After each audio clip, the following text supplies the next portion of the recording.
You ask Tiger to solve. This deals with linear equations with one unknown. The final result is x equals 32 over 35. Let's solve it step by step. Swap sides.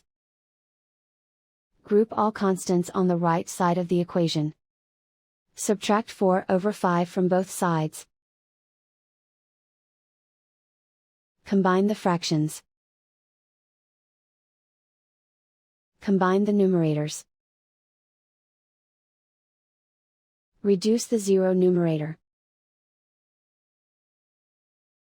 Simplify the arithmetic. Find the lowest common denominator. Multiply the denominators. Multiply the numerators.